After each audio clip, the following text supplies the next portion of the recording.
heat injuries when it gets hot outside. There's three. Yeah, there's three. When we're not talking about burns, we're just talking about core body temperature and stuff.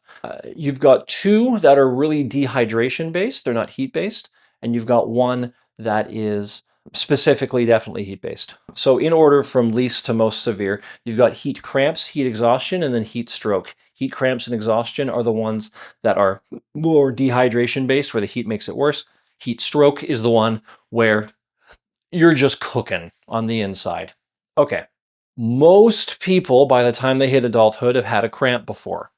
The way a cramp works, so like your calf just suddenly hates you, one of those. So a cramp is basically the muscle saying, I need water or electrolytes, but usually it's I need water. Where's my water? And it goes, ah, and it just suddenly hates you, right? Every time I've described it that way, people go, oh, I get it. So that thing, yeah, I had that before. So the solution for cramps is generally water. So fluids, electrolytes. If you're doing a lot of heavy physical activity, so like sports, you work in construction, sort of a really like hot job. Roofing is a great example of this actually. Like roofing in the summer, it's very hot outside. You're on like asphalt. They have a high risk for heat illnesses very often. So if you're dealing with losing a lot of water and a lot of electrolytes, sometimes the first aid for this, it will be like Gatorade or other sorts of sports drinks, or Pedialyte, or Gastrolite, or these are basically, they are, but they're not, but I'm going to describe it this way because it's easier. They're basically like medical Gatorade with some of the other additives taken out. You're just looking at the pure electrolyte pretty much. So sometimes people need more than just the water. Okay. The first aid, though, in general is, if they're cramping, they're about to fall over, they can sit down, get them away from the heat if the heat's making it worse. But you could have a heat cramp in the winter because of just physical exertion and being dehydrated, and then get them water. They need to drink some water. Generally, that's what you're talking about. If you're someone who has cramps all the time, there's a pretty good chance that it's because you're chronically, or in general, just you're dehydrated. Like if you have cramps every night, there's a good chance it's because you're dehydrated. There's also probably a pretty good chance that if you've talked to your doctor about this, they've told you that you're dehydrated. If you don't have a doctor, fair enough. If you haven't brought it up to your doctor, fair enough. But one of the first recommendations that is brought up when dealing with like repeated common cramps is you need to drink more water. Now, I'm going to caution for a moment. Drink more water doesn't mean drink like 10, 12 liters in a day, or if you're on funny measurements, drinking like 3 gallons a day. Right? We're not talking about that.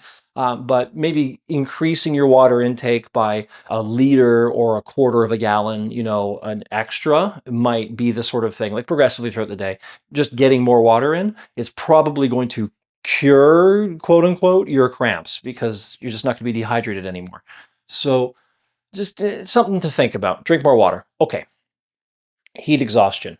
Heat exhaustion is a heat cramp that has gotten worse and has been compounded by shock. So you're so dehydrated, you're so overheated, causing dehydration, that you're going into medical shock. So the signs and symptoms of heat exhaustion are heat cramps, basically, plus all the shock stuff.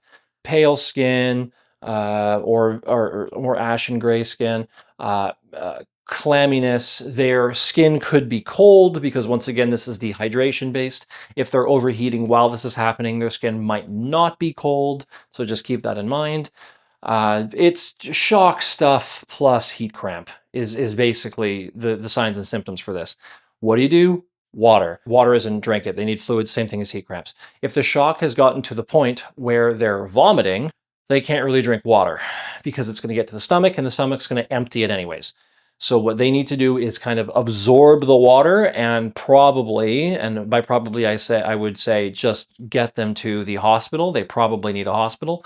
If it gets to the point, once again, where they're bringing up the fluids, you can give them fluids by damping a cloth and then having it, putting it on their lips and having them basically absorb the water through their lips or through their gums, because then it won't get into their stomach. And if you put food or put liquid in around the edge of your mouth or like on your lips, it will absorb directly into bloodstream. It'll be much slower than your stomach, but it'll get in there.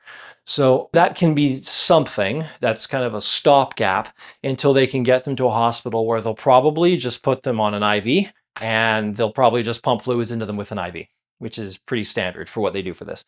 You're not doing that. Do not, because you don't mess with IVs unless you have training. So that's that. Now we have heat stroke. Heat stroke is this is not dehydration based. This one's heat based. So your body temperature, your core body temperature, is getting so high you're basically cooking. Your brain cells are fairly rapidly dying depending on how high the temperature gets. If you've ever seen a child with a very high fever, where the doctors are very concerned and they're looking at things like ice baths, like submerging you in ice water. This is the type of emergency we're talking about. I want to kind of separate two things now for people to help them remember some of this. For hypothermia, we said don't heat them up too quickly. So when you're going from cold to hot, you need to control it. With heat stroke, from going hot to cold, you can rapidly drop their temperature. So you can put them in an ice bath. You can get a hose, put the hose on cold and hose them down.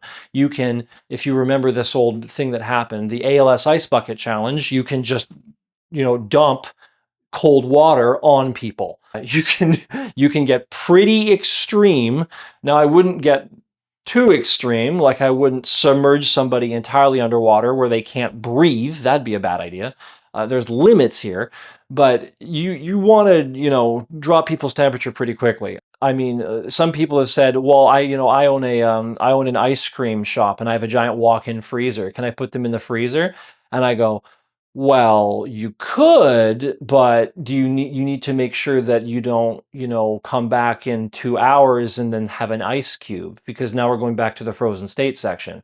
You could, if you have an ice cream shop, though, you probably have a hose. I don't know if that would be necessary, but conceivably you could. And I mean, if you're going to throw people in freezers, you need to make sure they can escape. You don't get trapped in the freezer with them. Now we were trying to call 911 from the escape room that's freezing us. Now we're in a movie. Okay, there's you're making things complicated, but technically you could. So whatever kind of works. Okay, so anyways, heat stroke, cool them down right now as quickly as possible. They are cooking, their cells are dying. This is a more immediate problem. What does it look like as somebody has heat stroke? They're hot to the touch. They are possibly unresponsive. They are sweating profusely, or they might be to the point where they've sweat so much their skin is actually dry because they've so much water has been sweat out of them. They can't even sweat anymore. The person is overheating to the extreme. Skin might not be pale. Skin might start getting more reddish, or because they're just completely overheating. It's quite the sight. Every time I've seen heat stroke, even prior to getting medical training, it was fairly obvious. The person was noticeably overheating. That's what you're really looking for. Okay, that is basically all of temperature stuff. The stuff in the environment, the stuff around you that makes you get too cold or too hot. So there you go.